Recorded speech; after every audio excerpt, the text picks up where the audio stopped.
चलिए नमस्ते आशुतोष सर की तरफ से। और उम्मीद कर रहे होंगे कि आप लोग अपनी तैयारी बेहतरीन तरीके से कर रहे होंगे।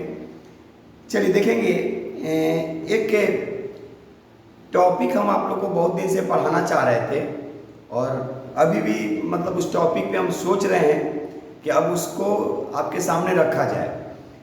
तो आज केवल बता दे रहे हैं कि उस टॉपिक को हम बहुत अलग तरीके से पढ़ाएंगे और आज हम दूसरा चीज पढ़ाएंगे। ऐसे हम 1914 से लेकर 1991 तक पूरे वर्ल्ड परिदृश्य में, पूरे विश्व के परिदृश्य में एक हम क्लास आप लोग के सामने लेंगे।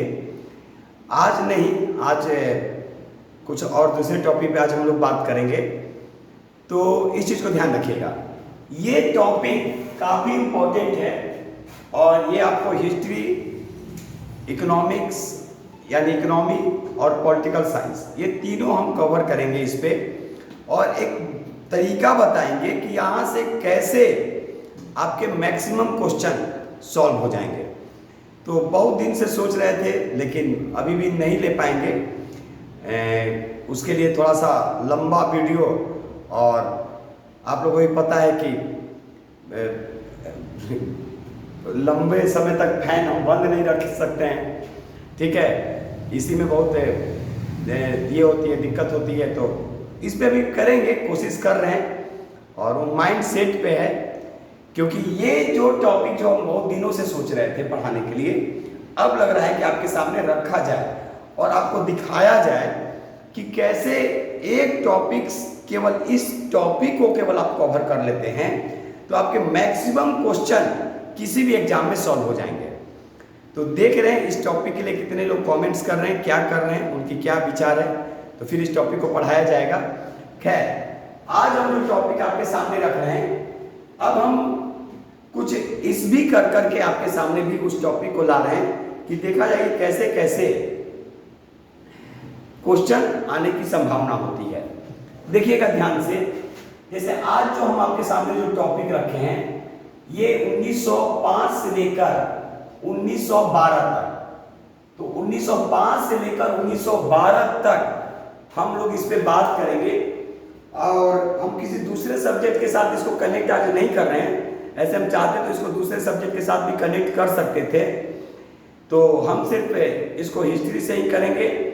और ऐसा नहीं सोचेगा कि एंशिएंट हिस्ट्री का हम टॉपिक लाए हैं तो बंद रुक गया, नहीं, वो वीकेंड जो हम बोल चुके हैं कि जो वीक में जो भी टॉपिक जाएगा वो हर सब्जेक्ट से लगभग आपके सामने टॉपिक जाएं। एक मिक्स टॉपिक अभी भी बाकी है, तो उसी के लिहाज से, ठीक है, हम देख रहे हैं कि कैसे कैसे क्वेश्चन 1905 से 1916 तक आने की संभावना होती है। देखिए 1905 जो हुआ वो भारत में एक कहीं ना कहीं एक अंग्रेजों की जो स्थिति थी वो और भी मजबूती की ओर ले गया। अब कैसे देखिए, सबसे पहले 1885 में देखेंगे कांग्रेस की स्थापना होती है, वहां से कांग्रेस आगे बढ़ता है। 1905 में कांग्रेस जो उदारवादी था ये कहीं ना कहीं उग्रवादी की ओर बढ़ चुके थे, और वही देखने को मिला 1907 में कांग्रेस दो भागों में बढ़ जाती है। उसके पहले 1905 में बंगाल का विभाजन होता है, याद रखिएगा 1905 में बंगाल का विभाजन होता है, और बंगाल विभाजन जो होता है उसका एक ही मकसद था, डिवाइड एंड रूल, यानी फूट डालो और शासन करो की नीति। उस समय लॉर्ड कर्जन था भारत का वायसराय, तो 1905 में बंगाल विभाजन होता है और 1905 में ही स्वदेशी आंदोलन होते हैं बंगाल विभाजन के विरोध में। तो आपसे क्वेश्चन पूछा जा सकता है कि बंगाल विभाजन के विरोध में कौन से आंदोलन हुए, तो स्वदेशी आंदोलन, और इसका शीर्षक गीत था वंदे मातरम। इस पर भी मेरा वीडियो है, आप लोग देख सकते हैं। दूसरा चीज अब यहाँ पे जो 1905 जो दिखाता है कि लॉर्ड कर्जन ने एक अलग वे में, एक अलग तरीके से भारत में शासन करना शुरू किया और बंगाल को दो भागों में विभाजित करता है। उसके बाद कहीं ना कहीं कांग्रेस के अंदर भी, यानी भारतीय राष्ट्रीय कांग्रेस के अंदर भी असंतोष की स्थिति को दबाए जाते हैं। लेकिन असंतोष को आप कब तक दबा सकते हैं, सोचने वाली बात है। आप किसी को कब तक दबा के रख सकते हैं, सोचने वाली बात है। अगर मान लीजिए कि अगर कोई चीज इंसिडेंट मेरे साथ होता है तो हम कब तक दब के रहेंगे, आज नहीं तो कल तो विस्फोट तो होना ही है।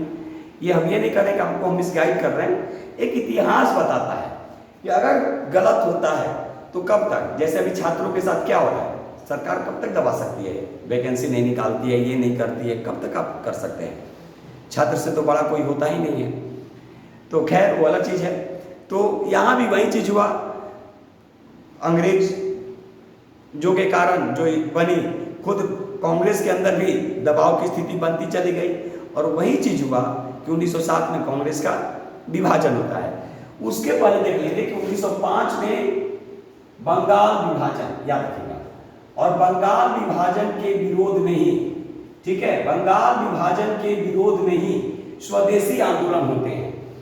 इसके बाद 1906 में मुस्लिम लीग की स्थापना होती है। मुस्लिम लीग की स्थापना आगा खां और सलीमुल्लाह खां के द्वारा किया जाता है। यानी आगा खां और सलीमुल्लाह खां यानी खान ब्रदर्स, ये दोनों भाई थे। आपके पास ऑप्शन अली ब्रदर्स भी रहेगा, क्यों अली ब्रदर्स रहेगा आगे उस पर चर्चा करेंगे। तो 1906 में मुस्लिम लीग की स्थापना होती है, ठीक है। 1906 में ही, याद रखिएगा, 1906 में ही पहली बार स्वराज शब्द, पहली बार, याद रखिएगा, पहली बार स्वराज, ठीक है, डिमांड या स्वराज शब्द कांग्रेस के द्वारा, याद रखिएगा, हम बार बार बोल रहे हैं, ऐसे एक स्वराज शब्द सबसे पहले दयानंद सरस्वती, लेकिन कांग्रेस के द्वारा स्वराज शब्द, याद रखिएगा, ये 1906 में नेहरूजी के द्वारा की जाती है। यानी स्वराज की जो मांग जो की जाती है नेहरूजी के द्वारा कलकत्ता के अधिवेशन में 1906 ईस्वी में। कांग्रेस को दबाने, यानी कांग्रेस के अंदर विभाजन, कांग्रेस के अंदर जो असंतोष था वो उभर कर सामने नहीं आए, इसके लिए 1905 में सबसे पहले बनारस के अधिवेशन में गोपाल कृष्ण गोखले को बनाया जाता है कांग्रेस का अध्यक्ष। इसके बाद 1906 में ग्रैंड ओल्ड मैन थे दादा भाई नौरोजी, तो ग्रैंड ओल्ड मैन दादा भाई नौरोजी को बनाया जाता है कि ताकि कांग्रेस को बचाया जा सके। लेकिन कब तक है, हमने क्या बोला, असंतोष जब है तो कब तक आप दबा सकते हैं, आज नहीं तो कल विस्फोट होगा ही। और यही चीज हुआ कि 1907 ईस्वी में, याद रखिएगा, 1907 ईस्वी में कांग्रेस का सूरत अधिवेशन होता है, सूरत का अधिवेशन, याद रखिएगा। और इस सूरत के अधिवेशन में कांग्रेस दो भागों में बढ़ जाती है, गरम दल और नरम दल। इसकी अध्यक्षता रास बिहारी घोष करते हैं। कांग्रेस दो भागों में यहां से बढ़ती है, और जो मंशा जो थी ब्रिटिशों की वो पूरी हो जाती है। पहली उनकी मंशा थी कि बंगाल विभाजन हो, बंगाल विभाजन होता है, लेकिन बंगाल विभाजन के विरोध में स्वदेशी आंदोलन होते हैं। उसके बाद मुस्लिम लीग एक अलग संगठन बनता है 1906 में। इसके साथ ही कांग्रेस के अंदर भी विद्रोह की स्थिति उत्पन्न हो जाती है, और कांग्रेस दो भागों में यहां बढ़ जाती है। यानी कांग्रेस यहां दो भागों में बढ़ती है, गरम दल और नरम दल। इसके बाद भी आंदोलन, जो स्वदेशी आंदोलन था, वो रुकता नहीं है, क्योंकि लाल बाल पाल, लाला लाजपत राय, बाल गंगाधर तिलक और बिपिन चंद्र पाल अलग अलग जगहों से आंदोलन को कहीं ना कहीं आगे बढ़ाते हैं। तो ब्रिटिशों की एक और मंशा होती है कि क्यों ना मुसलमानों के लिए कुछ अलग किया जाए, ताकि इनके अंदर और भी, ठीक है, शक की स्थिति उत्पन्न हो सके। और इसी कारण से 1909 में, याद रखिएगा, 1909 में एक सुधार के नाम पे लाया जाता है मार्ले मिंटो, याद रखिएगा, मार्ले मिंटो सुधार अधिनियम, मार्ले मिंटो सुधार अधिनियम। मार्ले मिंटो सुधार अधिनियम किस लिए लाए जाते हैं मार्ले मिंटो सुधार अधिनियम? तो यहां पर मुसलमानों के लिए, याद रखिएगा, मुस्लिमों के लिए पृथक निर्वाचन की बात की गई, यानी अलग निर्वाचन की बात यहां पर किया गया। तो पृथक निर्वाचन के लिए, यानी मुस्लिमों के लिए पृथक निर्वाचन की जो मांग जो की गई, वो 1909 के मार्ले मिंटो सुधार अधिनियम में किया गया।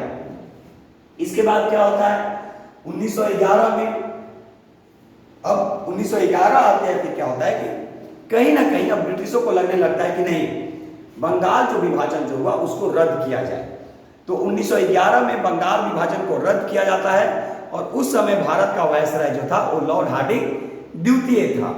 ठीक है, उसी तरह 1911 में दिल्ली में भव्य दरबार की घोषणा, दिल्ली में भव्य दरबार का आयोजन किया जाता है और वहीं पर, ठीक है, आगे चलकर फिर क्या जाता है क्या कि भाई 1911 में ही ये घोषणा की जाती है कि भारत की राजधानी कलकत्ता से नई दिल्ली होगी। यानी 1911 में क्या होता है, सबसे पहले बंगाल विभाजन रद्द किए जाते हैं, उसके बाद 1911 में ही दिल्ली में भव्य दरबार का आयोजन होता है जॉर्ज पंचम और उनकी पत्नी जो आती हैं उनके लिए।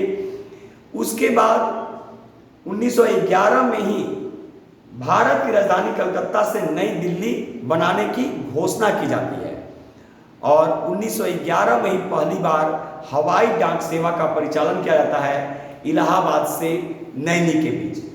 तो ये 1911 से रहा और 1911 में ही पहली बार कलकत्ता के अधिवेशन में पंडित विश्व नारायण धर की अध्यक्षता में राष्ट्रगान यानी जन गण मन गाए जाते हैं। तो ये 1911 रहा। फिर 1912 में भारत की राजधानी नई दिल्ली बना दी जाती है। 1912 में ही बंगाल से बिहार और उड़ीसा को अलग कर दिए जाते हैं। तो बिहार एक, फिर बिहार क्या हुआ, उड़ीसा, बिहार और उड़ीसा साथ में रहते हैं और बंगाल से अलग हो जाता है। तो ये भी क्वेश्चन आपसे पूछे जाते हैं। तो ये हमने आपके सामने जो रखा वो ईस्वी से, और इसी तरह हम लोग 1947 तक जाएंगे और भी इसमें बहुत सारी चीजें। तो देख लीजिएगा 1905 से 1912। 1905 में बंगाल विभाजन के विरोध में स्वदेशी आंदोलन का शीर्षक गीत वंदे मातरम। 1905 में बनारस अधिवेशन की अध्यक्षता जो करते हैं वो गोपाल कृष्ण गोखले करते हैं। 1906 मुस्लिम लीग की स्थापना आगा खां और सलीमुल्लाह खां के द्वारा, मुस्लिम लीग की स्थापना की जाती है 1906 में। और 1906 में पहली बार दादा भाई नौरोजी के द्वारा पहली बार स्वराज की मांग यानी स्वराज शब्द की मांग कांग्रेस के अधिवेशन में की जाती है। ऐसे स्वराज शब्द बार बार हम बोल रहे हैं, दयानंद सरस्वती के द्वारा किया गया था पहली बार। तो ये 1906 में कलकत्ता में अधिवेशन होता है और दादा भाई नौरोजी उसकी अध्यक्षता करते हैं। 1907 में कांग्रेस का जो सूरत में अधिवेशन होता है, इसमें कांग्रेस दो भागों में बंट जाती है, गरम दल और नरम दल, जिसकी अध्यक्षता रास बिहारी घोष करते हैं। इसके बाद 1909 मार्ले मिंटो सुधार अधिनियम और मुसलमानों के लिए पहली बार पृथक निर्वाचन की मांग की जाती है, यानी पृथक निर्वाचन की बात की गई। 1911 में क्या होता है, 1911 में बंगाल विभाजन को रद्द कर दिए जाते हैं। 1911 में ही दिल्ली में भव्य दरबार का आयोजन किया जाता है और इस समय भारत का जो वायसराय था 1911 में, ये लॉर्ड हार्डिंग द्वितीय। 1911 में ही भारत की राजधानी कलकत्ता से नई दिल्ली बनाने की घोषणा की जाती है। 1911 में ही इलाहाबाद से नैनी के बीच पहली बार हवाई डाक सेवा का परिचालन होता है और 1911 में ही पहली बार कलकत्ता के अधिवेशन में पंडित विश्व नारायण धर की अध्यक्षता में राष्ट्रगान यानी जन गण मन गाया जाता है। उसके बाद 1912 में भारत की राजधानी नई दिल्ली बना दी जाती है। तो ये हम आपके सामने एक प्रयास किए, एक मेरा हमेशा छोटा प्रयास रहता है कि उस टॉपिक को आपके सामने रखा जाए जहां से क्वेश्चन आप आसानी से सॉल्व कर सकें। तो कमेंट्स करेंगे कि ये वीडियो आपको कैसा लगा, क्या इसको और आगे बढ़ाया जाए या फिर इसमें और भी कुछ सुधार किए जाएं। मेरे प्रयास हमारा प्रयास हमेशा यही रहता है कि आपको ज़्यादा से ज़्यादा आपको बेनिफिट दिया जाए। तो चलिए इस वीडियो को देखते रहिए, सुनते रहिए, औरों से भी शेयर कीजिए और थोड़ा सा सब्सक्राइबर को भी बढ़वाइए, लाइक कीजिए। जो दूर दराज गांव में बैठे हैं बच्चे, उनको भी बेनिफिट मिले। इसी उम्मीद के साथ आशुतोष सर अभी के लिए आपके सामने से विदा ले रहे हैं। फिर एक नए वीडियो के साथ बहुत जल्द मिलेंगे। तब तक के लिए जय हिंद, जय भारत।